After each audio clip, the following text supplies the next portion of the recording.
بسم اللہ الرحمن الرحیم نحمدہ ونصلی علی رسول الکریم اما بعد۔ قابل قدر بزرگوں، بھائیوں اور پردہ نشین ماؤں اور بہنوں، اللہ رب العزت کا یہ کھلا ہوا معجزہ ہے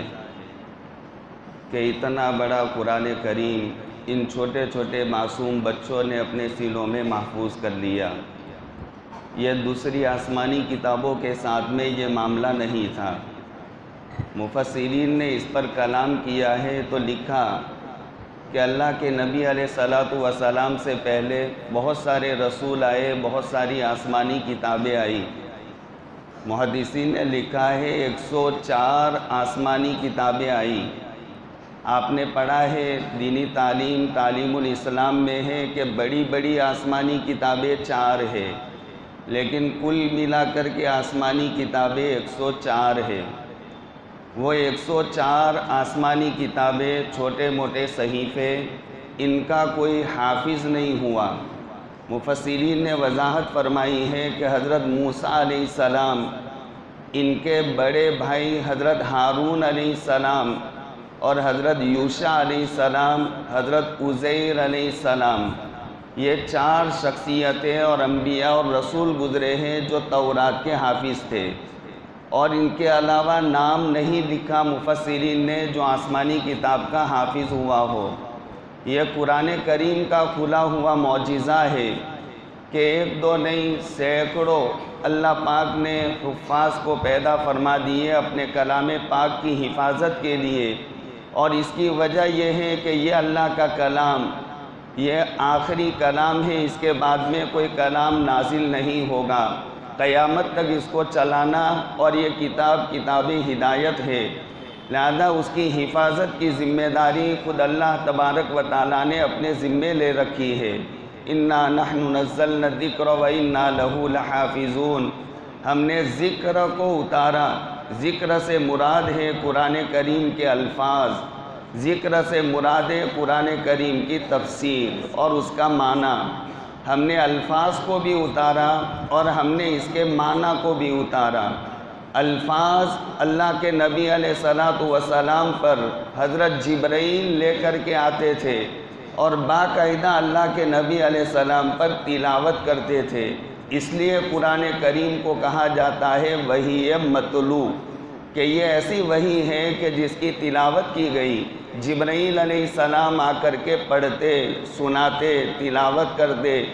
اللہ کے نبی علیہ الصلوۃ والسلام اس کو محفوظ کر لیتے۔ اور ایک ہے وحی غیر مطلوع، کہ اللہ کے نبی علیہ الصلوۃ والسلام نے ایک حدیث میں ارشاد فرمایا وحی غیر مطلوع کے سلسلے میں، القی فی روعی، یہ ایک شکل ہے، بہت ساری شکلوں میں سے وحی غیر مطلوع کی شکلوں میں سے ایک یہ ہے، اللہ پاک نے یہ مضمون میرے دل میں ڈال دیا۔ اللہ کی طرف سے مضامین اللہ کے نبی علیہ السلام کے دلوں پر نازل ہوتے، دل پر نازل ہوتے، تو قرآن کریم اس کی تفسیر اللہ پاک نے حدیث کے ذریعے سے امت کے سامنے پیش کی۔ تو ذکر سے مراد قرآن کے الفاظ ہے اور قرآن کی تفسیر اور اس کے معنی ہے۔ اللہ رب العزت بیان فرماتے ہیں کہ ہم نے قرآن کے الفاظ کو بھی دیا اور قرآن کی تفسیر کو بھی دیا، اور دونوں کی حفاظت ہمارے ذمے ہے۔ اللہ پاک نے اس کی حفاظت کے لیے مختلف شکلیں دنیا میں پیدا فرما دی۔ ایک تو یہ چھوٹے چھوٹے معصوم بچے، یہ قرآن کریم کے الفاظ کو محفوظ کرنے کے لیے اللہ کی ایک جماعت ہے، یہ اللہ کے ایک خاص لوگ ہیں۔ ان للہ اہلین، اللہ کے نبی علیہ الصلوۃ والسلام نے ارشاد فرمایا اللہ کے کچھ خاص لوگ ہیں، گھر کے لوگ ہیں، اللہ کے بالکل مخصوص طبقہ کے لوگ ہیں۔ قالوا یا رسول اللہ من ہم، صحابہ نے عرض کیا اے اللہ کے رسول علیہ السلام وہ اللہ کے گھر کے لوگ، اللہ کے خاص لوگ کون ہیں؟ تو اللہ کے نبی علیہ السلام نے جواب دیا ہم اہل القرآن اہل اللہ و خاصتہ، وہ قرآن والے ہیں، یعنی قرآن اس کے الفاظ کو اپنے سینوں میں رکھنے والے، قرآن کی تفسیر کو جاننے والے، قرآن کے لب و لہجہ کو ٹھیک کرنے والے اللہ کے نبی علیہ السلام نے بیان فرمایا، وہ اہل القرآن، وہ قرآن والے، اہل اللہ، وہ اللہ کے گھر کے لوگ ہیں، وخاصتہ، اور اللہ کے خاص لوگ ہیں۔ لہذا جو اللہ کے گھر کا آدمی بن جائے، اللہ کا خاص بن جائے، اس کو دنیا میں کسی چیز سے ڈرنے کی، گھبرانے کی ضرورت نہیں ہے۔ اسی لیے ایک حدیث پاک میں کہا گیا، اذا جعل القرآن فی ایہاب، کہ جب قرآن کسی چمڑے میں لپیٹ دیا جائے، فَأُلْقِيَ فِي النَّارِ، اور اس کو آگ میں ڈال دیا جائے، محترق، تو وہ آگ اس قرآن کو نہیں جلائے گی۔ اس کے بہت سارے معنی بیان کیے، لیکن ملا علی بن سلطان القاری علیہ رحمہ اس کا معنی یہ بیان فرماتے ہیں، ایہاب سے مراد انسان کی باڈی ہے۔ بہت اچھا معنی بیان کیا کہ قرآن کریم اگر انسان اپنے سینے میں، اپنے دل میں محفوظ کر لے، اذا جعل القرآن فی ایہاب، کہ جب انسان اپنے اندر قرآن کو محفوظ کر لے اور وہ انسان کو اگر ڈال دیا جائے، فَأُلْقِيَ فِي النَّارِ، اگر جہنم میں ڈال دیا جائے، آگ میں ڈال دیا جائے، تو آگ اس کو جلائے گی نہیں۔ محترق، وہ حافظ قرآن کو، جس کے سینے میں اللہ کا کلام محفوظ ہے، اس کو آگ بھی نہیں جلائے گی۔ یہ اہل اللہ و خاصتہ۔ علامہ ابن کثیر علیہ رحمہ، آپ نے بہت سی مرتبہ سنا ہوگا، انہوں نے ایک واقعہ بیان فرمایا ہے۔ فرعون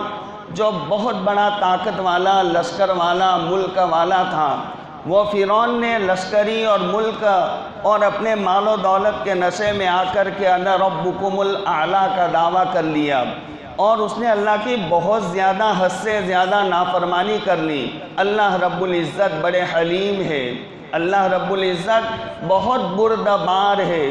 اسی وجہ سے ایک حدیث میں کہا گیا، حضرت عیسیٰ علیہ السلام سے رب تعالیٰ نے فرمایا، ایک امت ایسے آنے والی ہے عیسیٰ بھائی، کہ جو ایسے وقت میں جب ان کے اوپر حالات، مصائب، مصیبت، تکلیفیں ہوگی، اور وہ اللہ کا شکر ادا کرے گی، حالانکہ ان کے پاس نہ حلم ہوگا نہ عقل ہوگا، لا حلم ولا عقل۔ حلم ایک برداشت کرنے کا مادہ، اور بات اس وقت میں سمجھنے کی صلاحیت ختم ہو جاتی، اچانک سے کوئی حادثہ، کوئی مصیبت آ جائے تو ولا حلم ولا عقل، ان کے بعد حلم اور عقل نہیں ہوگا۔ تو پھر حضرت نبی نے سوال کیا کہ باری تعالیٰ یہ کیسے ہوگا جب ان کے بعد حلم اور عقل نہیں؟ اپنے ہوش کو سنبھالیں گے، اللہ کا شکر حمد بیان کریں گے۔ اللہ تبارک و تعالیٰ نے جواب دیا، میں اپنے حلم اور عقل میں سے وہ امت کو عطا فرماؤں گا، موقع پر میں ان کو بردباری دے دوں گا، موقع پر میں ان کو سمجھداری دے دوں گا۔ اللہ رب العزت بڑے حلیم ہے، بڑے کریم ہے۔ کریم کا معنی یہ ہوتا ہے، تھوڑا کرو بہت زیادہ دے، جتنے ہم مستحق ہے اس سے زیادہ دینا، یہ نام ہے کریم کا۔ اللہ رب العزت اتنا کام کرو اور اللہ ڈھیر سا دیتے ہیں۔ اگر ہمارے اعمال کا بدلہ دے تو حدیث پاک ہمارے سامنے ہے، ہم میں سے کوئی بھی جنت کا مستحق نہ بنے، لیکن اللہ کرم کا، فضل کا معاملہ فرمائیں گے۔ حضرت عائشہ صدیقہ عفیفہ رضی اللہ تعالیٰ عنہا نے سوال کیا، آقا آپ کے ساتھ بھی ایسا معاملہ ہوگا؟ آپ نے فرمایا ہاں میرے ساتھ بھی، مگر یہ کہ اللہ کا فضل مجھے ڈھانپ دے، الا ان یتغمدنی فضل اللہ، اللہ کا فضل مجھے ڈھانپ دے تو میرے ساتھ بھی، ورنہ تو ایسا ہی معاملہ اللہ اپنے فضل سے، کرم سے میرے ساتھ میں ایسا معاملہ فرمائیں گے۔ اللہ بڑے حلیم ہے، برداشت کرتے رہے، برداشت کرتے رہے، لیکن جب پیمانہ پور ہو گیا تو پھر اللہ کا عذاب آیا، اور فرعون کو اللہ پاک نے فیصلہ فرما لیا کہ ان کو عذاب میں مبتلا کیا جائے۔ اللہ قادر مطلق تھے، قارون کی طرح اس کو زمین میں اپنے گھر کے ساتھ میں دھسا دیتے۔ اللہ قادر مطلق ہے، اللہ کی قدرت سے کوئی بعید نہیں، لیکن فرعون کو اپنے گھر سے نکالا اور نکال کر دریائے نیل تک پہنچایا، اور پھر وہاں مستقل ایک مسئلہ ہوا اور اس کے بعد میں اس کو دریا کے بیچ میں پہنچایا گیا اور وہاں پھر دریا کو حکم دیا کہ اب پانی مل جائے اور اس کو وہاں غرق کر دیا۔ یہاں پر علامہ ابن کثیر یہ نقطہ بیان فرماتے ہیں، اللہ پاک نے فرعون کو اس کے محل سمیت کیوں عذاب میں مبتلا نہیں کیا، محل کے ساتھ اس کو زمین میں کیوں نہیں دھسایا؟ یہ نقطہ بیان کیا، سنو کہ وہ فرعون کے محل میں ایک تختی تھی، ایک صبی لگی ہوئی تھی جس پر لکھا ہوا تھا بسم اللہ، بس اتنا، بسم اللہ یہ لکھا ہوا تھا۔ علامہ ابن کثیر بیان فرماتے ہیں جس محل میں، جس گھر میں اللہ کا نام ہو وہاں اللہ کا عذاب نہیں آتا، لہذا اس کے گھر میں بسم اللہ لکھی ہوئی تھی تو وہ محل میں، وہ گھر میں اللہ کا عذاب نہیں آیا۔ اللہ نے اپنے عذاب کے لیے اس کو اپنے گھر سے، اپنے محل سے باہر نکالا۔ پھر علامہ ابن کثیر آگے بیان فرماتے ہیں پھر وہ امت کیسے ہلاک ہو سکتی ہے جو پوری بسم اللہ پڑھتی ہے، کہ اس کے گھر میں تو لکھا ہوا تھا بسم اللہ اور ہم کیا پڑھتے ہیں بھائی؟ بسم اللہ الرحمن الرحیم، پوری بسم اللہ پڑھتے، تو وہ امت کیسے ہلاک ہو سکتی ہے جو پوری بسم اللہ پڑھے؟ آپ لوگوں کو معلوم ہے اگر آپ رات کے وقت میں گھر میں داخل ہو، انٹری کرو اور گھر میں داخل ہوتے وقت دروازہ بسم اللہ کہہ کر کے بند کر دو، بسم اللہ الرحمن الرحیم۔ اللہ پاک نے شیطان کو بہت قدرت دی ہے لیکن اس کے باوجود اب شیطان وہ گھر میں داخل نہیں ہو سکتا اور اپنے کارندوں سے کہتا ہے لا مبیت، یہاں ہمارے لیے گیسٹ ہاؤس نہیں ہے، یہاں ہمیں رہنے کی جگہ نہیں ملے گی، چلو کہیں اور جگہ پر جائے کہ جہاں بسم اللہ کہے بغیر دروازہ بند کیا گیا ہو، کھانے کے لیے بیٹھے اور بسم اللہ الرحمن الرحیم کہہ کر کھانا شروع کرے تو وہ کہتا ہے لا عشاء، ہمارے لیے یہاں پر شام کے کھانے کا انتظام نہیں۔ اب یہ قرآن کریم کی ایک آیت ہے، آیت کا ایک ٹکڑا ہے بسم اللہ، اب اس میں اتنا پاور ہے کہ اللہ کا عذاب نہیں آتا، بسم اللہ بولنے والے کے پاس شیطان نہیں آتا، بسم اللہ بول کر کے جو کھانا کھایا جائے وہاں پر شیطان کھانے پر قادر نہیں ہو سکتا۔ تو پھر جس اللہ کے بندے کو اللہ پاک نے پورا کلام دیا ہو اور اپنا پورا کلام اس کے سینے میں محفوظ کر لیا ہو، وہ اللہ کا بندہ کیسے ہلاک ہو سکتا ہے؟ ملا علی قاری علیہ رحمہ اسی کو بیان فرماتے اذا جعل القرآن فی ایہاب، کہ جب کسی بندے کو اللہ کا کلام دیا جائے اور وہ اللہ کے بندے کو اگر اس کے اعمال کے نتیجے میں جہنم میں ڈالا گیا فَأُلْقِيَ فِي النَّارِ، کبھی اس کو جہنم میں ڈالا گیا تو مَحْتَرَقَ، وہ جہنم کی آگ اس کو جلائے گی نہیں۔ یہ حافظ قرآن کی بڑی فضیلت ہے، اس لیے یہ چھوٹے چھوٹے معصوم طلبہ اور یہ بچے یقیناً قابل مبارکباد ہیں، ان کے والدین قابل مبارکباد ہے، ان کا احترام کرنا چاہیے، ان کا اکرام کرنا چاہیے۔ یقیناً ان کی والدین، ان کی محنتوں کا یہ نتیجہ، ان کی محنتوں کا یہ ثمرہ ہے کہ آج یہ بچے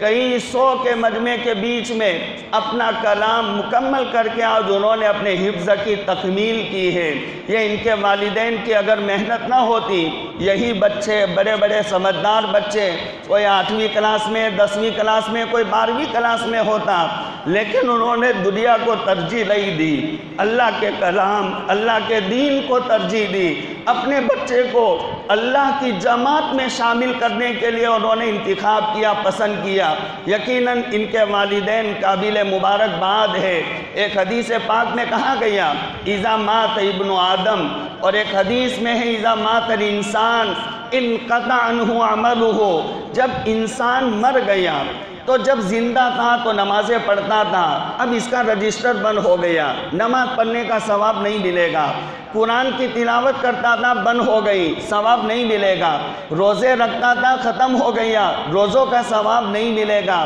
لیکن 3 کام زندگی میں ایسے ہیں کہ مرنے کے بعد بھی اس کا ثواب اس کو پہنچتا رہے گا۔ اذا مات ابن آدم انقطع عنہ عملہ الا من ثلاث، پہلا عمل بیان کیا من صدقۃ جاریۃ،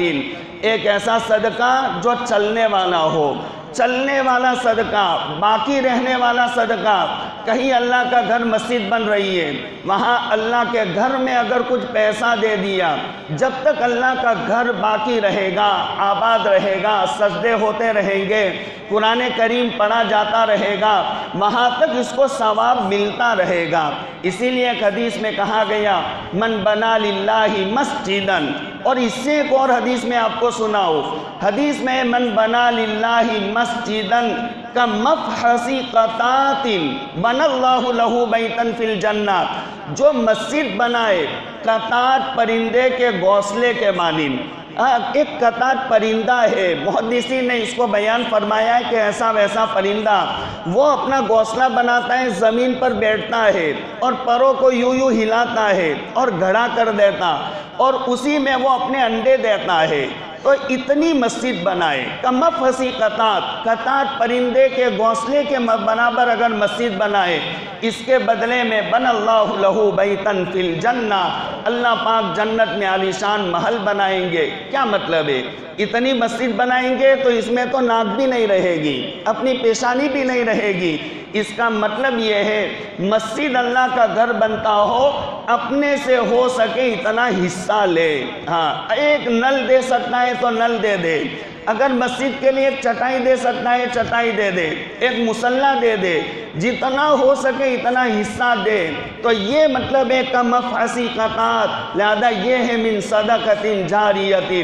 یہ ہمارے یہاں پر مدرسہ حنفیہ قاسم العلوم یہ چل رہا ہے، ان کی خدمات ہمارے سامنے ہے۔ 9 بچے حافظ قرآن ہوئے، ان کی وجہ سے پورے گاؤں میں رحمتوں کا نزول ہوا۔ ایک بچہ جب قرآن کریم کی تلاوت کرتا ہے گھر میں، وہاں پر رحمت کے فرشتوں کا نزول ہوتا ہے۔ جس گھر میں قرآن کریم کی تلاوت کی جائے وہاں پر شیطان نہیں آ سکتا۔ اب یہ بچوں نے 30 پارے حفظ کیے، کتنا قرآن پڑھا ہوگا۔ میں نے ایک حدیث پڑھی ہے، حدیث مشکاۃ شریف کی روایت ہے کہ آدمی سونے کے وقت میں جب اپنی خوابگاہ پر جائے، اپنے سونے کی جگہ بستر پر جائے اور وہاں پر آیت الکرسی پڑھے، تو اللہ تبارک و تعالیٰ اس کے وہ پورے مکان کی حفاظت فرماتے۔ اور پھر حدیث کے الفاظ ہے اور اس کے ارد گرد کے بہت سارے مکانات کی حفاظت فرماتے۔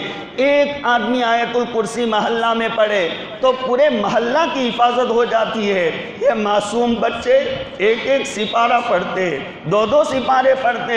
صبح میں اٹھ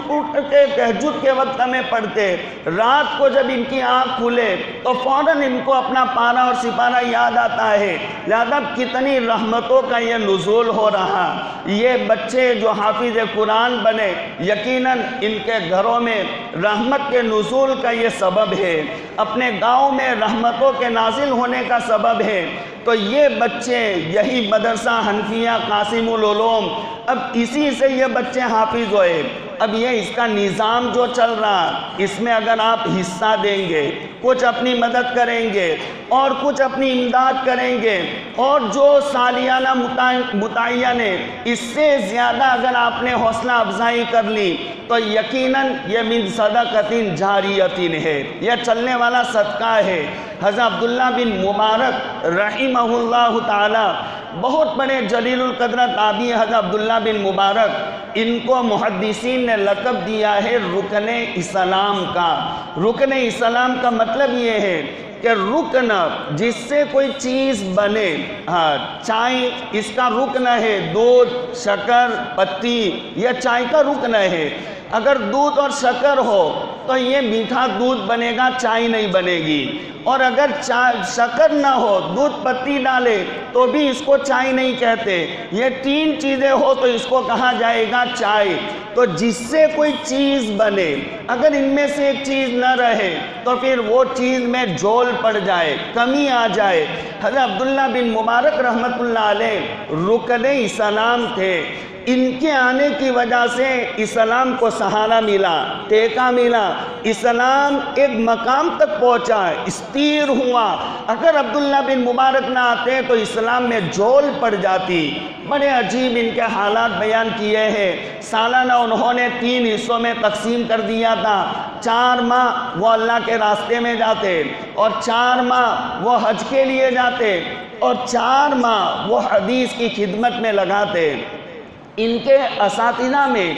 امام مالک رحمت اللہ علیہ ہے۔ امام مالک علیہ رحمہ بھی اپنے یہ شاگرد کا بڑا احترام کرتے تھے۔ انہوں نے بھی سوچا کہ میں اپنے شاگرد کی طرح کام کروں، لیکن 1 سال بھی وہ نہیں نبھ سکے۔ بڑے رئیس اور مالدار تھے حضرت عبداللہ بن مبارک، کوئی فکس کاروبار ان کا نہیں تھا۔ اب وہ موسمی کاروبار کیا کرتے تھے، گرمی کے موسم میں گرمی کا، سردی کے موسم میں سردی کا،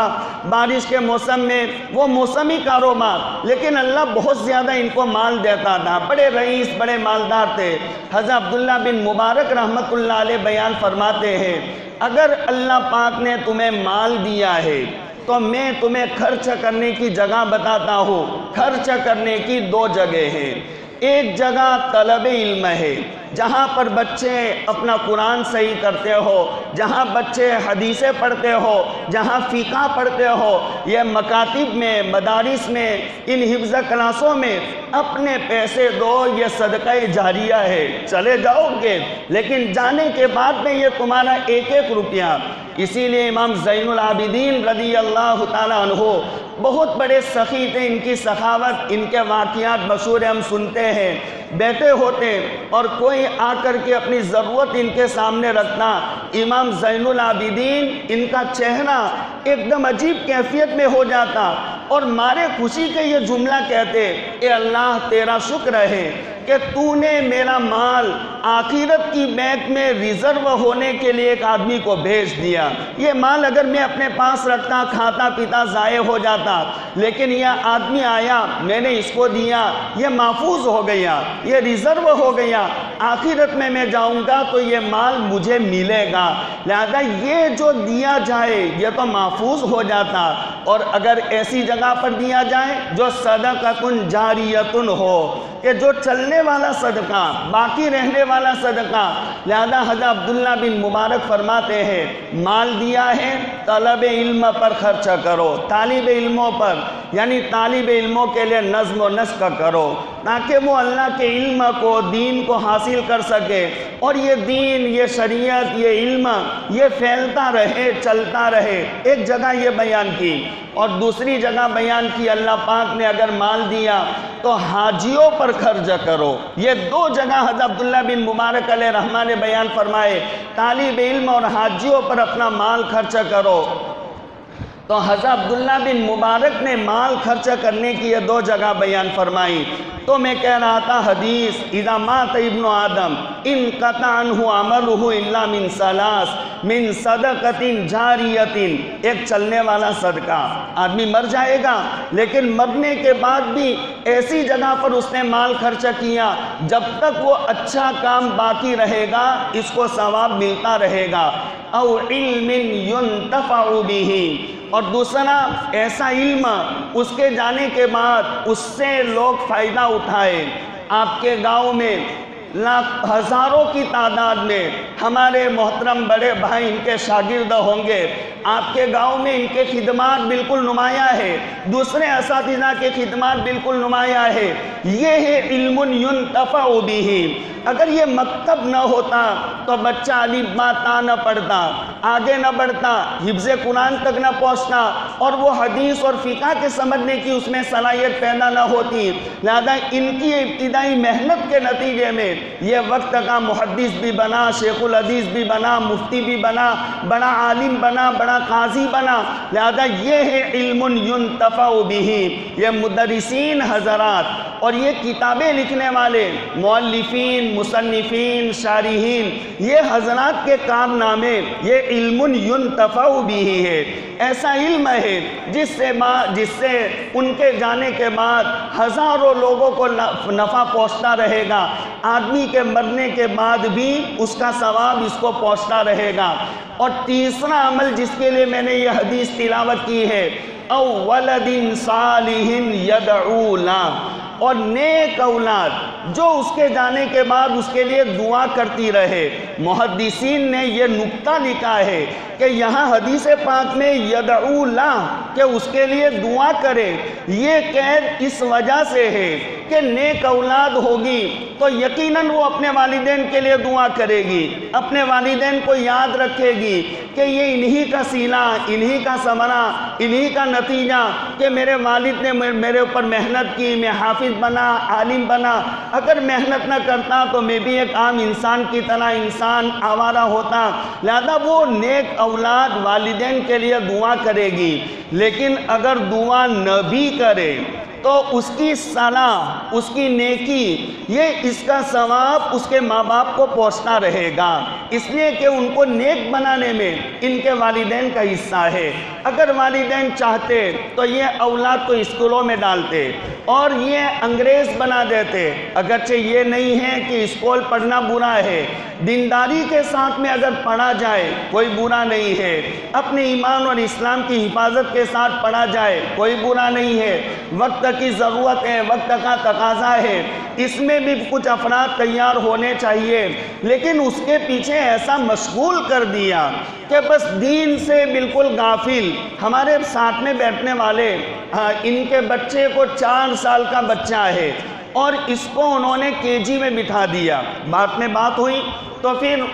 میں نے کہا بھائی اتنی سال میں بٹھانا یہ تو بچے پر ظلم ہے، اور یہ اسلام کے نقطۂ نظر سے میں کہتا ہوں۔ ہاں کیسے؟ میں نے کہا دیکھیے شریعت میں یہ ہے کہ 7 سال کی عمر میں بچے کو نماز پڑھنے کا حکم دیا گیا، اس کا مطلب یہ کہ 6 سال کے بعد بچے میں بات سمجھنے کی کما حقہ صلاحیت پیدا ہوتی ہے۔ لہذا اس میں شاہ ولی اللہ صاحب محدث دہلوی علیہ رحمہ حجت اللہ بالغہ ان کی مشہور کتاب ہے، اس کی شرح کی ہے رحمت اللہ الواسعہ حضرت اقدس مفتی سعید احمد صاحب پالم پوری دامت برکاتہم العالیہ نے اس میں وضاحت لکھی ہے کہ 7 سال کی عمر میں بچہ بات کو پکڑتا ہے، جب اس میں پکڑنے کی صلاحیت پیدا ہو تو پہلی بات نماز، تاکہ نماز کی اہمیت اس کے دل میں بیٹھے، اور 10 سال کی عمر میں وہ بات پکڑنے کی صلاحیت پوری ہو جاتی ہے۔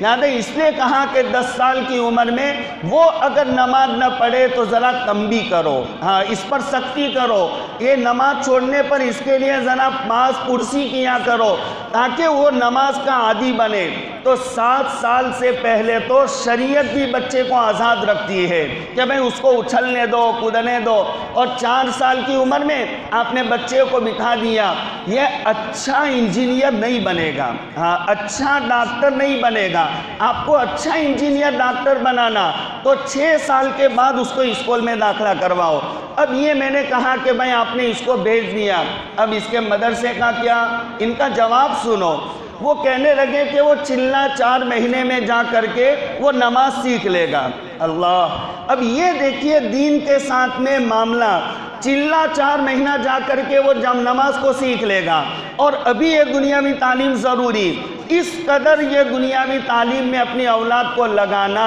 یہ دین سے بالکل بے پرواہ کر دینا۔ ہم نے ہماری اولاد کو ایسا نہیں کیا، ان کو حفظ میں بٹھایا اور یہ حافظ قرآن بنے، دنیا سے ان کو دور رکھا، ہم نے ان پر نظر رکھی، تو یہ والدین کی نظر کی وجہ سے یہ اولاد نیک بنی۔ لہذا یہ اولاد جب تک نیکی کا کام کرتی رہے گی، اس کا ثواب اس کے مرنے کے بعد بھی ان کو پہنچتا رہے گا۔ اس نے ان کے والدین قابل مبارکباد ہے۔ یہ بچے اپنے گھروں میں آئے، ان کے سروں پر ہاتھ پھیرو، جو پردہ نشین مائیں اور بہنیں سن رہی ہے، لہذا ان بہنوں کو اور ماؤں کو بھی کہتا ہوں، اپنے بچوں کے پیشانی کو چومو، بوسہ دو، اگر ہمت ہو تو ان کی زبانوں کو بوسہ دو، ان کے سروں پر ہاتھ پھیرو۔ یہ اللہ کی رحمتوں کا خزانہ اپنے سینوں میں جمع کر کے یہ اپنے گھر میں آ رہے، بہت بڑے قابل مبارکباد ہے، بڑے قابل مبارکباد ہے۔ یہ تو تم نے کتنا بڑا یہ کام کیا، یہ جب جائیں گے آخرت میں پہنچیں گے، اس کے بعد پتہ چلے گا کہ ہم نے ہماری اولاد پر احسان کیا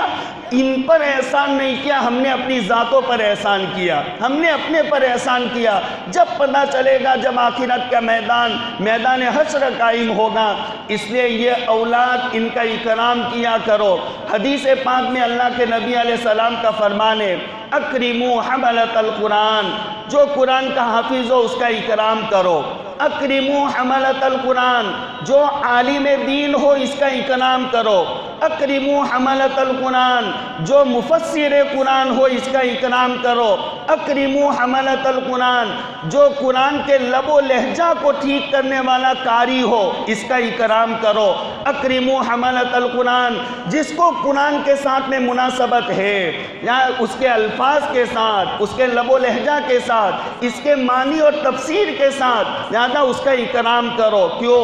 فمن اکرمہم فقد اکرمنی، اللہ کے نبی علیہ السلام فرماتے ہیں جنہوں نے ان علماء، حفاظ، قراء کا اکرام کیا، عزت کی نگاہ سے دیکھا،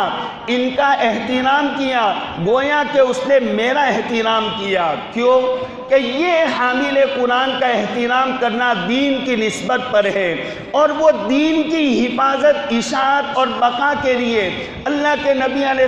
السلام کی بعثت ہوئی۔ اللہ کے نبی علیہ السلام کے دین کے ساتھ میں ایسا معاملہ، یہ عالم کا اکرام یہ پیسوں کے اور مال کے نتیجے پر نہیں ہو رہا، اللہ کے نبی علیہ السلام کی شریعت اور دین کی نسبت پر، لہذا اس نے میرے ساتھ اکرام، احسان کا معاملہ کیا۔ وَمَنْ أَكْرَمَنِي فَقَدْ أَكْرَمَ اللَّهُ، جس نے میرا اکرام کیا اس نے اللہ کا اکرام کیا۔ اور پھر اللہ کے نبی علیہ السلام آگے ارشاد فرماتے ہیں، الا لا تنقصون حملۃ القرآن من حقوقہم، سنو میری امتیوں، خبردار رہو،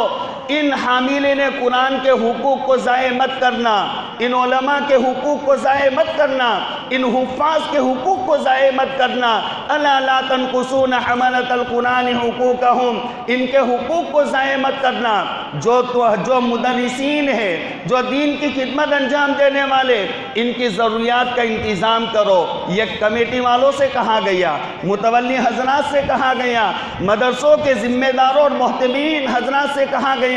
ان کے حقوق دیا کرو، جو ان کی ضروریات ہے ان کا خیال کیا کرو، اور ان کے حقوق میں کمی نہ کرو۔ کیوں؟ فَإِنَّهُمْ مِنَ اللَّهِ تَعَالَى بِمَكَانَةٍ، اس لیے کہ اللہ کی طرف سے ان کو وہ درجہ ملا،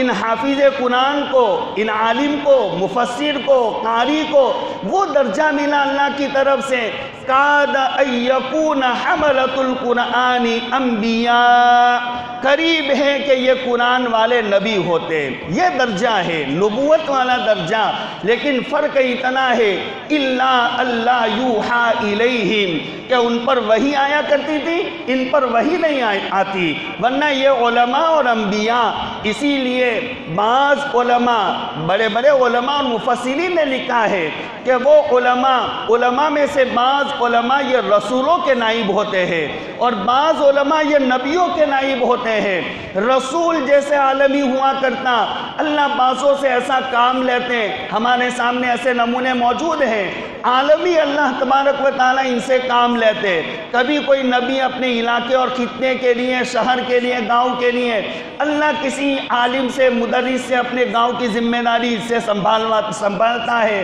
اور اللہ ان سے یہ کام لیتا ہے۔ لہذا یہ علماء کا اکرام کیا کرو، اور یہ حفاظ کا اکرام کیا کرو۔ اکرام میں یہ بھی داخل ہے، یہ بچے اگر اپنے گھر پر آئے، ہم نے ایک محفل میں بیٹھے ہوئے تھے، ختم قرآن ہوا، حضرت اقدس علامہ قمر الزمان الہ آبادی دامت برکاتہم العالیہ اطال اللہ عمرہ بالعافیہ والصحہ، تو حضرت نے فرمایا جب تکمیل حفظ مکمل ہوا تو یہ بڑی اچھی بات بیان فرمائی، جو یہ حدیث ہی کی تشریح ہے۔ حضرت نے فرمایا بچہ جب حافظ قرآن ہو تو اس کے گھر میں اچھا کھانا پکنا چاہیے، اس کی والدین کو اچھا جوڑا پہننا چاہیے، اس کے چھوٹے بھائی بہن یہ بڑی خوشیاں مناتے ہو، گھر پر دیگ پک رہی ہو، کھانا پک رہا ہو، اور اس کی پھوپھیاں آ رہی ہو، اس کی خالائیں آ رہی ہو، اس کی بہنیں آ رہی ہو، تاکہ یہ معصوم سا بچہ اپنے دماغ سے سوچے مجھے کوئی بڑی دولت ملی ہے، مجھے کوئی بڑی نعمت ملی ہے، آج میری ماں بھی مگن ہے، میرا والد بھی مست ہے، میری پھوپھیاں اور خالائیں آتی ہے اور میرے سر پر کوئی ہاتھ پھیرتی اور کوئی مجھے بوسہ دیتی، لہذا یہ نعمت کا استحضار ان کو ہو، نعمت کی قدر دانی، یہ اکرام میں داخل ہے۔ ان کی دعوت ہو اپنے گھروں پر اور ان کا خوب اکرام ہونا چاہیے، اور جو اللہ پاک نے یہ نعمت دی ہے، یہ نعمت کی قدر دانی اصل تو یہ ہے کہ یہ بچوں کے حفظ مکمل ہونے کے بعد اب ان کو یہاں نہ چھوڑ دیا جائے، ان کو اور آگے بڑھایا جائے، اور آگے بڑھایا جائے، ان کو فارسی میں بٹھاؤ، عربی کلاس میں بٹھاؤ، عالم دین بناؤ، اور اسی پر جنت میں تاج پہنانے کا وعدہ ہے۔ عام طور پر زبانوں میں یہ بات ہے، جو حافظ بن گیا تو والدین کو جنت کا تاج پہنایا جائے گا، لیکن حدیث سنو کیا کہا؟ دو باتوں میں عام طور پر ہماری بھول ہے۔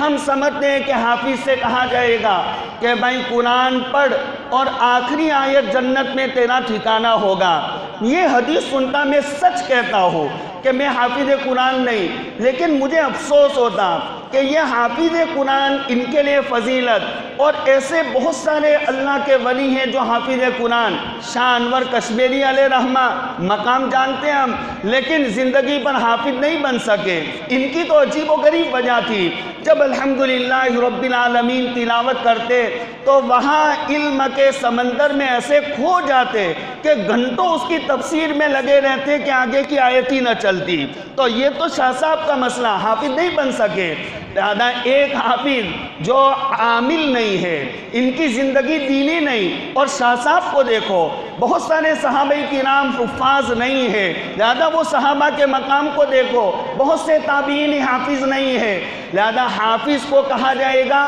یہ حدیث میں نہیں ہے۔ یقال لصاحب القرآن، ہاں یہ صاحب قرآن سے کہا جائے گا۔ صاحب قرآن کا معنی جو قرآن کے ساتھ میں شغلہ رکھنے والا، قرآن کی تلاوت کرنے والا، اس کی منزل کی پابندی کرنے والا، اور جو اس کا حق سالانہ 1 یا 2 قرآن ختم کرنے والا، یہ یقال لصاحب القرآن، چاہے حافظ ہو یا حافظ نہ ہو، اس صاحب قرآن سے کہا جائے گا اقرا ورتقی، پڑھتا جا، درجہ چڑھتا جا، لیکن کیسا پڑھ؟ ورتل القرآن کما ترتل فی الدنیا، قرآن کو صحیح لب و لہجہ کے ساتھ اور صحیح تجوید مخارج کی رعایت کے ساتھ قرآن پڑھنے والا، اس لیے قرآن کو صحیح کرنا یہ بھی ایک اہم ضرورت ہو گئی۔ لہذا قرآن ایسا پڑھ جیسا دنیا میں تو ترتیل کے ساتھ میں پڑھا کرنا تھا۔ فَإِنَّ مَنزِلَتَكَ عِنْدَ آخِرِ آیَةٍ تَقْرَؤُهَا، اس لیے کہ تیرا جنت میں درجہ وہ درجہ ہوگا جہاں آخری آیت ناس تک تو پہنچے گا۔ یہ سب قرآن پڑھنے والوں کو کہا جائے گا جن کا قرآن کے ساتھ میں مناسبت ہے، چاہے وہ حافظ قرآن ہو یا حافظ قرآن نہ ہو۔ تو یہ حافظ، ایک تو یہ بات، دوسری بات یہ مشہور ہے، بچہ حافظ ہو گیا تو والدین کو تاج پہنایا جائے گا، لیکن کب تاج پہنا جائے گا؟ تو یہاں یہ حدیث پاک میں کہا گیا وہ حافظ کے والدین کو تاج پہنا جائے گا۔ من قرأ القرآن وعمل بما فی، جو قرآن کریم کو پڑھے،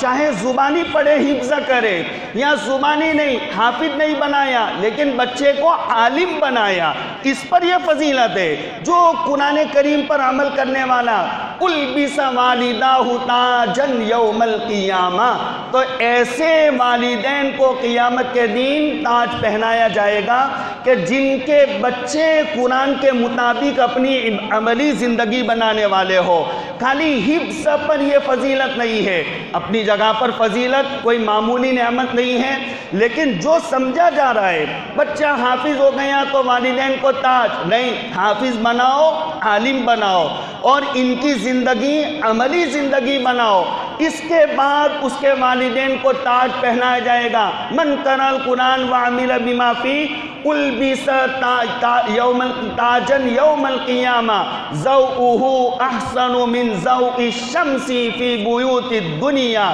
لو کانت فیکم، کہ کہ اس کی روشنی تاج کی یہ سورج کی روشنی سے زیادہ ہوگی۔ جو سورج کی روشنی تمہاری گھروں میں آتی ہے، اگر وہ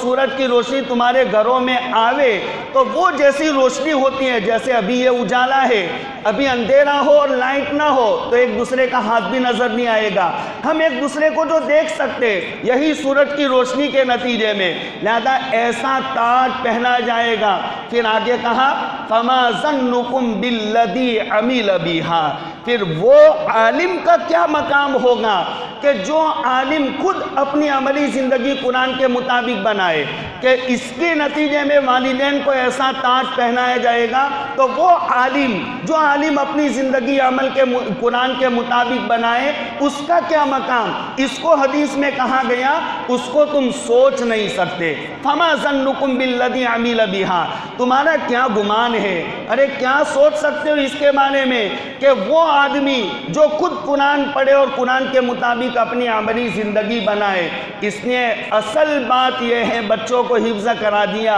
اور اس کے بعد میں بچوں کو اور آگے بڑھاؤ، بچے کو مکمل تعلیم دلاؤ، عالم دین بناؤ اور ان پر گہری اور کڑی نظر رکھو، اچھا عالم بنے، اچھا عالم بنے، صحیح امت کا وہ رہبر بنے، صحیح امت کو مسائل پڑھانے والا وہ بنے، اس پر یہ سارے فضائل ہیں۔ اس لیے میں ان کے والدین کو مبارکباد پیش کرتا ہوں، تمہارے گھر میں یقیناً ایک بہت بڑی نعمت آئی ہے، بہت بڑی دولت آئی ہے، اس کا اقرار کرنا، اس کا احترام کرنا اور یہ بچوں کو ان کا قرآن محفوظ رہے، باقی رہے، لہذا اس کی ذمہ داری جب تک یہ ناسمجھ ہے ان کے والدین اس کا خیال رکھے۔ مولانا بدر عالم میرٹھی علیہ رحمہ، آپ نے نام سنا، ایک زمانے میں دابھیل میں وہ رئیس المدرسین بھی رہ چکے ہیں، ان کے صاحبزادے بیان فرماتے ہیں حضرت جنت البقیع میں مدفون ہیں۔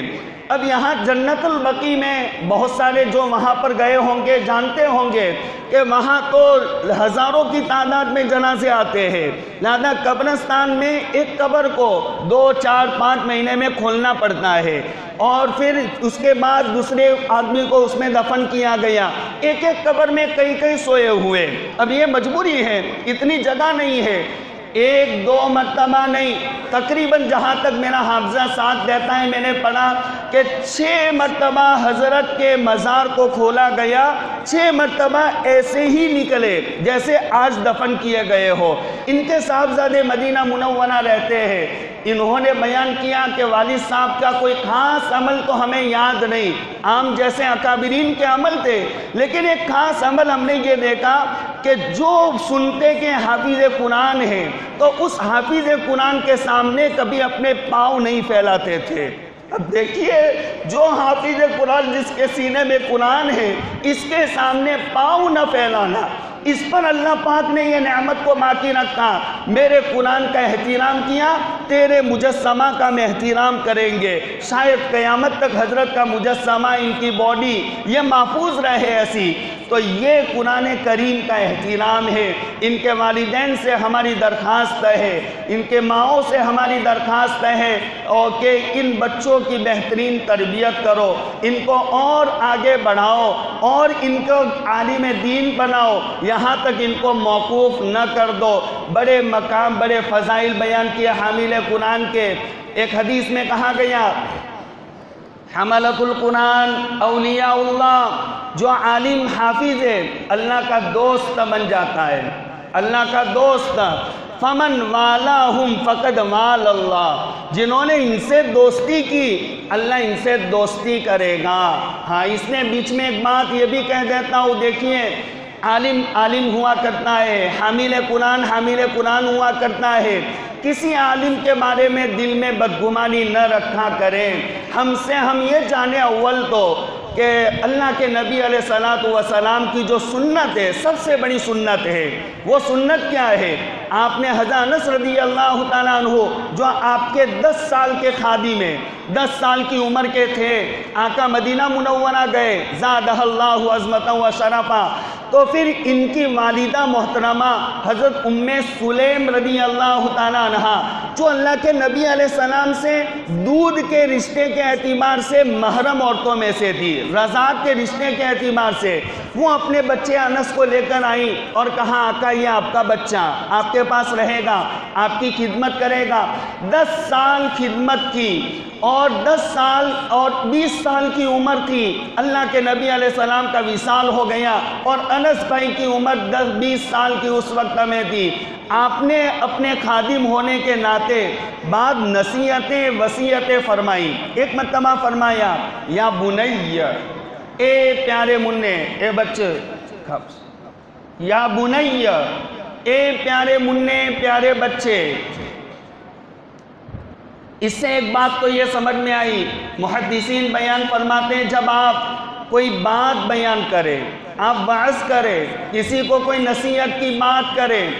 تو اس کا بہترین طریقہ جو حدیث میں بیان کیا، سامنے والے کا دل میں احترام، شفقت، ہمدردی ہو۔ آپ اپنے کو بڑا سمجھ کر اگر کہیں گے وہ بات دل میں اثر نہیں کرتی۔ لہذا یا بنی، اے پیارے بچے، پیار ٹپکتا ہے جملے میں، لہذا سامنے والے کی ہمدردی۔ اسی لیے اللہ کے نبی علیہ السلام جب بات کے لیے منبر پر کھڑے ہوتے، بات کا آغاز آہستہ آہستہ دبی دبی آواز میں، لیکن پھر اس کے بعد تھوڑا وقت گزرتا تو علا صوت، آپ کی آواز بلند ہونے لگتی، واشتد غضب، اور آپ بہت غصے میں آ کر کے، واحمرت وجہ، آپ کا چہرہ سرخ ہو جاتا، آواز بھاری ہو جاتی اور بہت غصے میں آ کر اللہ کے نبی علیہ السلام بات بیان فرماتے۔ لہذا اس کا نقطہ محدثین نے یہی بیان فرمایا، آپ بات کرتے وقت ایسی دل میں ہمدردی رکھتے ہیں، ایسی ہمدردی رکھتے ہیں کہ کیا کروں میں، کیسے سمجھاؤں کہ سامنے والوں کے دلوں میں میری بات اتر جائے۔ لہذا یہ دل میں کیفیت کی وجہ سے اعلیٰ صوتو، آپ کی آواز بلند ہو جاتی، چہرہ سرخ ہو جاتا اور آپ کا غصہ تیز ہو جاتا۔ یا بنی، آپ شفقت کے ساتھ میں ان کو سمجھائیے۔ مفتی شفیع صاحب رحمہ اللہ کی ایک کتاب میں نے ایک ملفوظ پڑھا بڑا قیمتی، آپ کسی کو کوئی بات سمجھانا چاہے، 3 باتیں اپنے اندر پیدا کرے، وہ بات یقیناً سامنے والے کے دل میں اثر کرے گی۔ ایک تو جو بات آپ کہتے ہو وہ بات حق ہونی چاہیے، صحیح بات ہونی چاہیے، صحیح ہونے کے ساتھ ساتھ کہنے کا موقع صحیح ہونا چاہیے، کہنے کا موقع پر بات کہی جائے، بات حق ہو، موقع پر کہی جائے، اور تیسری بات حق نیت سے کہی جائے۔ یہ 3 وصف اگر آپ نے پیدا کر لیے، صحیح بات صحیح موقع پر صحیح نیت کے ساتھ کہی جائے، حضرت فرماتے ہیں وہ بات یقیناً اثر کرے گی۔ حضرت کے الفاظ ہیں کہ وہ بات اثر کیے بغیر نہیں رہے گی، یقیناً وہ بات اثر کرے گی۔ یا بنی، شفقت کے ساتھ میں، ہمدردی کے ساتھ، نیت کو صاف رکھ کر کے آپ بات کہے۔ یا بنی ان قدرتا، اگر تو یہ کام کر سکے، ان تصبح و تمسی، کہ تو صبح شام کرے، یعنی 24 گھنٹہ پوری زندگی اگر کر سکے، پوری زندگی یہ کام، کیا کام؟ وَلَيْسَ فِي قَلْبِكَ غَشٌّ لِأَحَدٍ، کہ تیرے دل میں کسی کے بارے میں کینہ نہ ہو۔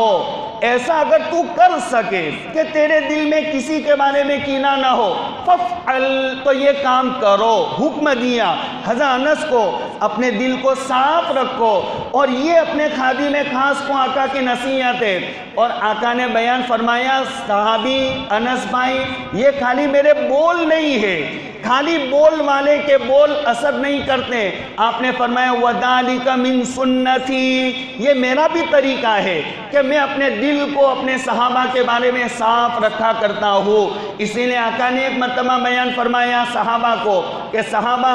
کوئی کسی صحابی کی بات مجھ تک نہ پہنچائے، اس لیے کہ میں چاہتا ہوں کہ میں تمہارے پاس سے رفیق اعلیٰ میرے بلند دوست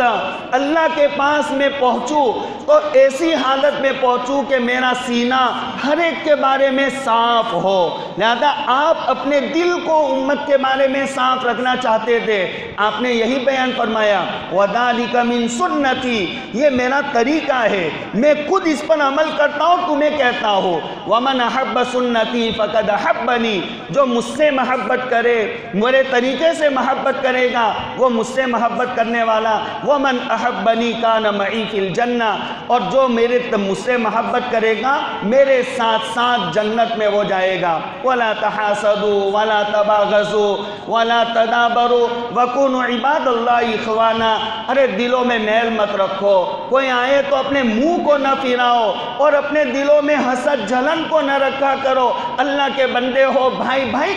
بن کر کے رہو، یہ حدیثوں میں کہا گیا۔ لہذا ایک عالم ہے، اس کا ایک مقام ہے، وہ عالم کے بارے میں اپنے دلوں میں کچھ نہ رکھا کرو، ان کا ایک بڑا مقام وہ اللہ کا دوست ہے۔ حملۃ القرآن اولیاء اللہ فمن والاہم فقد والا اللہ، اس عالم سے دوستی کرنے والا اللہ کا دوست بنے گا۔ آپ جانتے ہیں علامہ رشید احمد گنگوہی علیہ رحمہ صاحب کشف و کرامت اولیاء میں سے گزرے ہیں، وہ ڈنکے کی چوٹ بیان کرتے ہیں، جو عالم کو برا بھلا کہتا ہو، ان میں کیڑے نکالنے کا وہ عادی ہو، عالم کے پیچھے پڑا رہتا ہو، وہ مر جائے تو اس کی قبر میں رکھا جائے، چیلنج کی بات ہے، اس کا قبر کھول کر کے دیکھو، اس کا چہرہ قبلے سے ہٹا ہوا ہوگا۔ انہوں نے کشف کے ذریعے سے دیکھ کر یہ بات بیان کی، ایسے ان کے مکاشفات بے شمار بیان کیے، اللہ کی طرف سے ان کو باتیں بتائی جاتی۔ عالم کے پیچھے پڑنے والے کا چہرہ مرنے کے بعد بھی قبلہ سے ہٹ جاتا ہے، اس نے ان علماء کا احترام دل میں، ہم سے اچھے سب ایمان والے کو ہم سے اچھا سمجھنا چاہیے۔ حملۃ القرآن اولیاء اللہ فمن والاہم فقد والا اللہ، جو ان سے دوستی کرے گا اللہ اس سے دوستی کرے گا، ومن عاداہم فقد عاد اللہ، جو ان سے دشمنی کرے گا اللہ ان سے دشمنی کرے گا۔ اور لحامل القرآن دعوت مستجابہ، یہ حدیث تو بہت زبردست حدیث ہے، جو عالم حافظ قاری بن گیا اللہ اس کی دعا کو رد نہیں کرتا، اللہ اس کی دعا کو ضرور قبول کرتا ہے۔ لحامل القرآن دعوت مستجابہ، حامل قرآن کی دعوت مستجاب ہے، قبول ہے۔ اگر آپ پیچھے پڑ گئے، عالم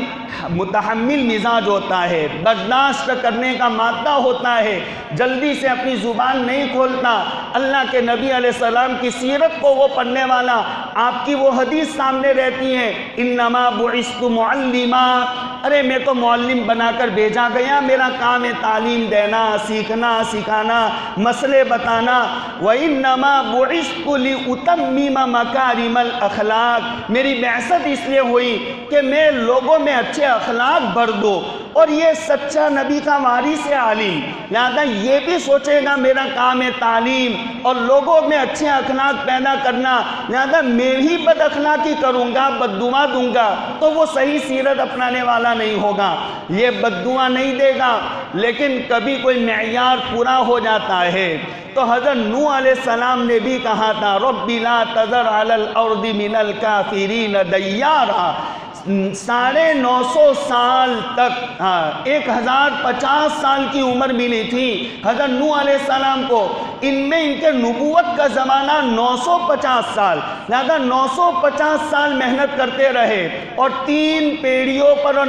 پشتوں پر محنت کرتے رہے، پھر بھی وہ صحیح نہیں ہوئے، تو پھر انہوں نے اب پیمانہ بھر گیا، تو رب لا تذر علی الارض من الکافرین دیارا، اللہ یہ زمین پر آباد رکھنے کے قابل نہیں، ایک بھی آباد رہنے والے گھر کو باقی نہ بچا، سب کو تباہ کر دے، تو کبھی صبر کا پیمانہ لبریز ہو جائے۔ تو اللہ کے نبی علیہ السلام نے بھی ولید اور پھر کیا ہے وہ بہت سارے قبیلے، ان کے اوپر آپ نے بد دعائیں کی ہیں، یہ قنوت نازلہ میں، جبکہ ایسے واقعات پیش آئے بیر معونہ وغیرہ کے، لہذا صبر کا پیمانہ جب بھر جائے تو اس وقت میں وہ عالم کی زبان سے کوئی نکل جاتا ہے اب یہ حدیث یاد رکھو، لحامل القرآن دعوت مستجابہ، کہ حامل قرآن عالم حافظ قاری اس کی دعا رد نہیں ہوتی، لہذا ہمارے حق میں اگر کوئی کہہ دیا ہماری دنیا اجڑے گی، آخرت اجڑے گی۔ اس نے آخر میں یہ بات ان حفاظ کا اہتمام اپنے دلوں میں، مفسرین کا اہتمام اپنے دلوں میں، علماء کا اہتمام اپنے دلوں میں، قراء کا اہتمام اپنے دلوں میں، مفتیان کا اہتمام اپنے دلوں میں، یہ حدیث سے ہمیں سبق ملتا ہے۔ اس لیے میرے بھائیوں اس کا خیال رکھا جائے اور ان تمام باتوں کو سامنے رکھ کر کے ہم اپنی زندگی کو گزاریں، اور پھر اخیر میں ان کے والدین سے یہ درخواست، حافظ پر یہ بچوں کو نہ چھوڑ دیا جائے بلکہ ان کو اور آگے بڑھایا جائے۔ یہ تو عذاب سے محفوظ ہو گئے، لا يعذب اللہ عبدا اوعی القرآن، اللہ اس بندے کو عذاب ہی نہیں دیتا جس کو اللہ قرآن دے دے۔ اب یہ قرآن والے ہو گئے، اب یہ اللہ کے عذاب سے محفوظ ہو گئے، لیکن تو ان کو عالم بناؤ، عالم بناؤ اور آگے بڑھاؤ۔ اسی کو حدیث پاک میں کہا گیا، اللہ کے نبی علیہ السلام کا فرمان ہے، دو قسم کے آدمی ایسے ہیں کہ جن پر اگر حسد کرنے کی گنجائش ہو تو حسد کیا جائے۔ دو قسم کے لوگ ہیں، لا حسد الا فی اثنین، دو قسم کے لوگوں میں حسد کیا جا سکتا ہے۔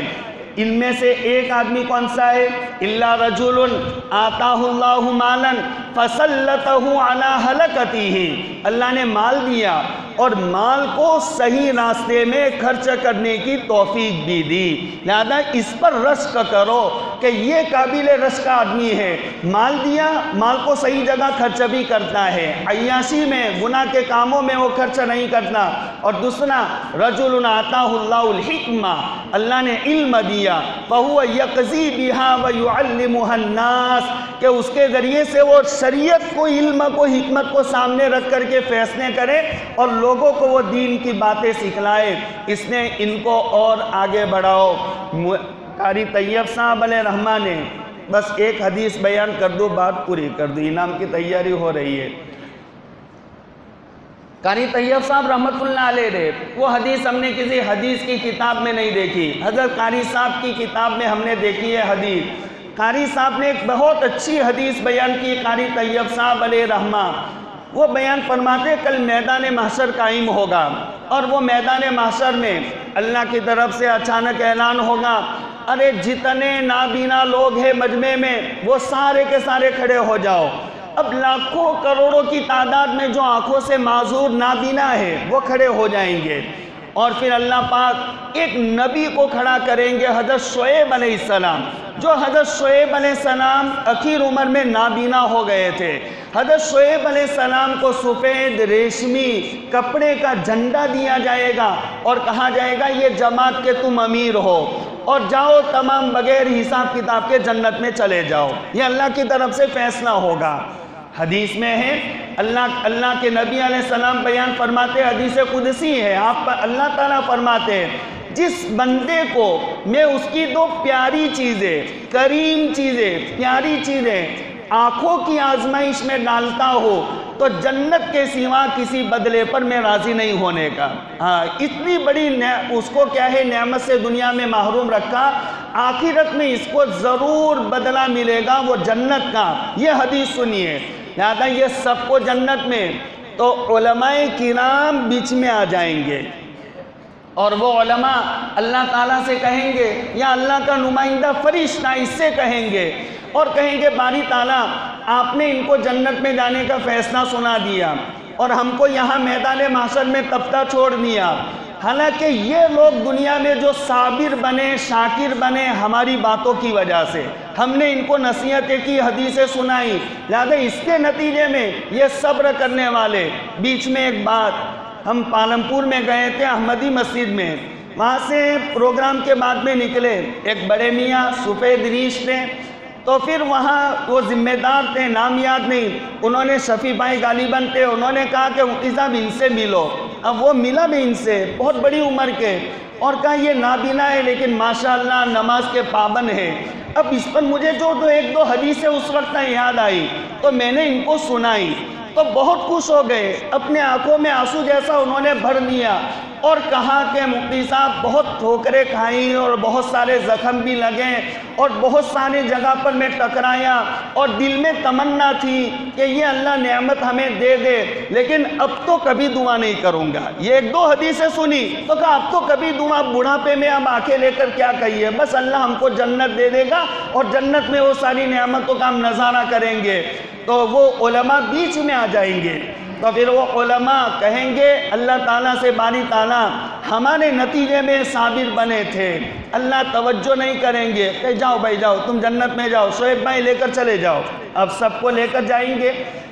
پھر اللہ پاک اعلان فرمائیں گے ایسے لوگ جن کو کینسر کا مرض ہوگا، پلیگ طاعون کا، جن کے بدن میں گلٹیاں گاٹھیں ہوگی اور بہت ڈینجر بیماریوں کے مریض، لہذا یہ ایسے کینسروں کے مریض، طاعون اور پلیگ والوں کے بارے میں اعلان ہوگا کہ یہ سب کھڑے ہو جاؤ، اور سب کھڑے ہوں گے۔ اللہ حضرت ایوب علیہ السلام کو بلائیں گے اور حضرت ایوب علیہ السلام کو وہ ریشمی سفید لباس کا جھنڈا دیں گے اور کہیں گے چلے جاؤ جنت میں جاؤ۔ پھر سے علماء آ جائیں گے، اللہ تعالیٰ توجہ نہیں فرمائیں گے اور ان کو جنت کی طرف بھیجنے کا حکم دیں گے۔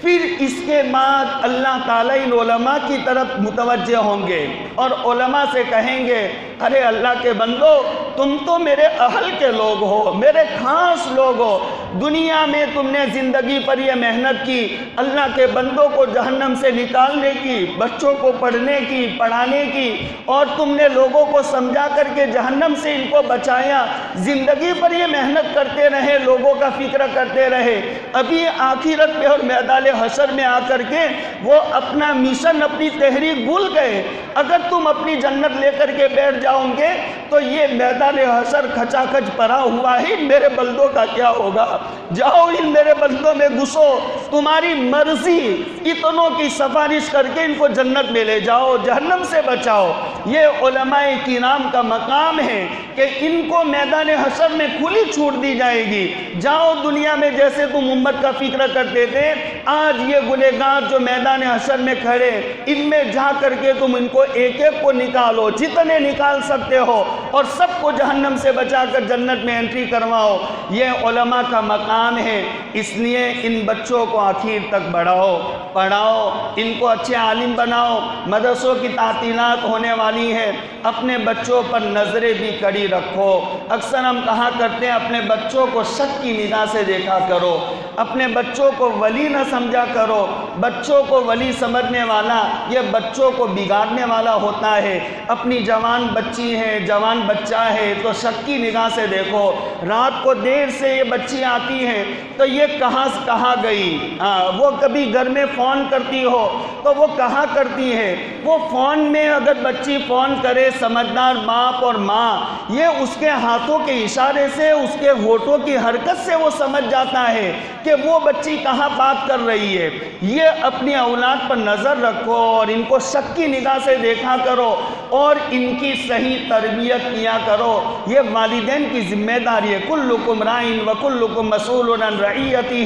ہر ایک ذمہ دار ہے، مرد عورت ہو، اور جس کے تحت میں جو تربیت کے لیے رکھا گیا، ماں کے تربیت میں اس کی بیٹی کو، باپ کے تربیت میں اس کے بیٹوں کو، باپ کی تربیت میں بھائی کی تربیت میں بہنوں کو، سب سے قیامت کے دن سوال کیا جائے گا کہ تم نے اپنے ماتحتوں کی تربیت کیا کی۔ یہ بچے پڑھ کر کے آئیں گے مدرسوں میں، وہاں اچھی تعلیم ان کو دی جاتی ہے، اچھے اخلاق سکھلائے جاتے ہیں اور بڑے اچھے آداب بتلائے جاتے، لیکن بچے ہوتے ہیں، کبھی نادانی ناسمجھی کی بات کر لے۔ اپنی اولاد پر کڑی نظریں رکھو۔ موبائل، ان کے اوپر بھی ذرا کڑی نظریں رکھو۔ موبائل ایک ایسی خطرناک بلا ہو گئی، یہ تو ہم کہیں کہ موبائل کو چھوڑ دو، میں سمجھتا ہوں اپنے کم سمجھ سے یہ تو آج کے زمانے میں بے وقوفی ہے، نادانی ہے۔ یوں کہا جائے موبائل چھوڑ دو، ارے رکھو موبائل، لیکن موبائل کو اچھی جگہ پر استعمال کرو۔ میں نے موبائل کے متعلق بڑی بڑی کتابیں پڑھی ہیں، 4-5 کتابیں، وہ موبائل کے جو نقصانات اس میں نے پڑھے، موبائل کے سلسلے میں نقصانات۔ ہفتے میں 35 گھنٹہ آدمی موبائل استعمال کرے، ہفتے میں 35 گھنٹہ،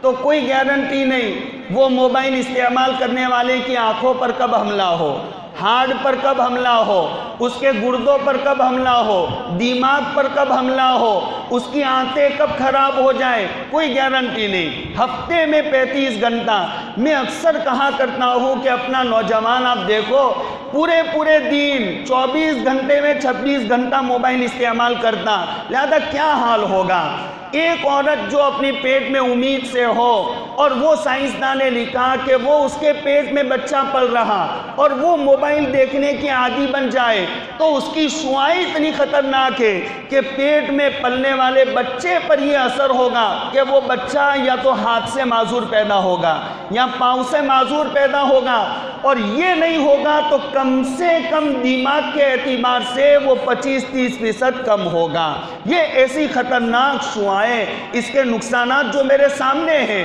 آخری نقصان جو ہے نوجوانوں سے کہتا ہوں کہ یہ اس قدر اپنے اندر سے انسان کی مردانگی کو چھین لینے والا کہ یہ موبائل یہ آخری درجے میں وہ بیویوں کے قابل بھی نہیں رکھتا، اتنا خطرناک اس کا نقصان ہے۔ اپنے نوجوان بچوں پر نظریں رکھو، اور نوجوان جو میرے بچے ہیں، میرے بھائی ہیں، میں ان سے کہتا ہوں ان نقصانات سے بچنے کے لیے اللہ کے واسطے اپنی جانوں پر رحم کھاؤ، اچھے بیانات ہو، اچھے نعتیں ہو، مناجات ہو، یہ موبائل میں آپ سنو اگر سننا چاہے۔ یہ گندی چیزیں اس میں دیکھنا بد نظری ہے، یہ بد نظری کا وبال حدیث میں کہا گیا کہ خطرہ ہے، یہ عمل پر بتایا گیا خطرہ ہے کہ اس کا ایمان سلب ہو جائے۔ بد نظری عورتوں کو دیکھنے کا نام نہیں ہے، عورت مرد کو دیکھے اس کا نام خالی نہیں ہے۔ موبائل میں جو گندی تصویریں ہیں، میری ماں بہنیں بھی سن رہی ہے، اگر وہ تصویریں دیکھے گی مردوں کی اور تو یہ تصویریں مردوں کی دیکھنا بد نظری ہے۔ اخبار میں فوٹو میں اگر تصویریں دیکھنا بد نظری ہے، ایسے مرد دیکھے عورتوں کو فوٹو دیکھے، موبائل میں دیکھے، اسکرین پر دیکھے یا اپنے راستے میں دیکھے، بد نظری جس کے اوپر ایمان کے سلب ہونے کا، چھین جانے کا خطرہ ہے، تو اس کا خیال رکھو۔ اور اخیر میں ایک بات دیکھیں، ابھی جو ماحول چل رہا ہے یہ بڑے ذمہ دار اور بڑے 18-20 سال اور اس سے بڑے لوگوں کے لیے ایک درخواست ہے۔ ابھی کا جو ماحول، الیکشن کا ماحول پورے ملک میں چل رہا ہے، تو وہ الیکشن میں ہم سب کو ضرور حصہ لینا چاہیے، ضرور حصہ، اور اس کی فکریں بھی کرنی چاہیے۔ اور یہ جو طرح طرح کی باتیں ہوتی ہیں وہ باتوں کی طرف دھیان نہ دو، اپنی ذمہ داری سمجھ کر کے ووٹ ڈال دینا چاہیے، اپنی مستورات سے بھی ووٹ ڈلوانا چاہیے۔ مفتی شفیع صاحب رحمۃ اللہ علیہ نے اس پر مستقل رسالہ لکھا، انہوں نے تو اسلام کا فریضہ بتایا ہے، اور ووٹ کی جو حیثیت بیان کی ہے کہ وہ شہادت ہے، سفارش ہے، وکالت ہے، اور اس پر جو کلام کیا حدیث کی روشنی میں ہمارے علماء نے۔ اب دیکھیے، ہمارا ایک ووٹ اگر اسلام اور مسلمانوں کی حفاظت کے لیے کام آ جائے تو بہت بہتر۔ ابھی جو حالات چل رہے ہیں، ایک تو بات یہ ہے کہ کوئی ایمان والے کو گھبرانے کی، ڈرنے کی ضرورت نہیں ہے۔ میں کہتا ہوں اکثر، قرآن کریم میں اللہ کا فیصلہ ہے، قُل لَن يُصِيبَنَا إِلَّا مَا كَتَبَ اللَّهُ لَنَا هُوَ مَوْلَانَا وَعَلَى اللَّهِ فَلْيَتَوَكَّلِ الْمُؤْمِنُونَ، کہ جو لکھا وہ ہمیں پہنچے گا۔ کوئی امریکہ، روس، برطانیہ کے کوئی کسی کو ختم کرنے والا نہیں ہے، جو لکھا ہوا وہ ہو کر رہے گا۔ لہذا اسلام مٹنے کے لیے نہیں آیا، مسلمان ختم ہونے کے لیے نہیں آیا، اسلام پھیلتا پھولتا رہے گا، مسلمان بڑھتا بڑھاتا رہے گا، یہ اسی لیے اسلام آیا ہے۔ وَمَكَرُوا وَمَكَرَ اللَّهُ وَاللَّهُ خَيْرُ الْمَاكِرِينَ، یہ سارے مل کر کے اپنے جالے تنتے ہیں، اور اللہ بہت زیادہ مکر کرنے والے، تدبیر کرنے والے۔ اللہ کا جب جھاڑو آئے گا تو یہ سارے جالے یہ ختم ہو جائیں گے، لیکن ہم دارالاسباب میں ہیں، سبب کے درجے میں، یہ ہماری ذمہ داری ہے۔ لہذا یہ ذمہ داری کا احساس ہمیں ہونا چاہیے، اور اچھا امیدوار اور کون اچھا ہے کون نہیں ہے وہ آپ جانتے ہو، بیان کرنے کی ضرورت نہیں ہے۔ آپ کہتے ہوں گے کہ سب سانپ ہے بھائی سانپ، لیکن فقہا نے اس پر بھی کلام کیا ہے، یختار احون الشرین، دونوں سانپ ہے، ادھر 20 فٹ کا گھڑا ہے، ادھر 5 فٹ کا، تمہیں مجبور کیا کہ دونوں میں کسی جگہ اچھلو کودو، تو آپ جو 5 فٹ والا ہے اس کو پسند کریں گے، 20 فٹ والے میں نہیں گریں گے، لہذا دونوں سے نقصان، لیکن جو کم نقصان والا ہے اس کو پسند کرو۔ الضرر یزال، آنے والے بڑے نقصان کو دور کرو۔ الضرر الاشد یزال بالضرر الاخف، کہ بڑی مصیبت ہو تو چھوٹی مصیبت گوارا کر لو اور بڑی مصیبت سے اپنے آپ کو بچا لو۔ یہ اس پر فقہا کے بھی بہت سارے کلام ہیں، اس لیے یہ بھی ذمہ داری کا احساس ہونا چاہیے اور کچھ وقت نکال کر کے اپنا یہ قیمتی ووٹ اچھے امیدوار کو، وہ اچھا کون آپ کو آپ کے گاؤں کے لوگ رہبری کریں گے، دے دینا چاہیے۔ اللہ عمل کی توفیق عطا فرمائے۔ وآخر دعوانا ان الحمدللہ رب العالمین۔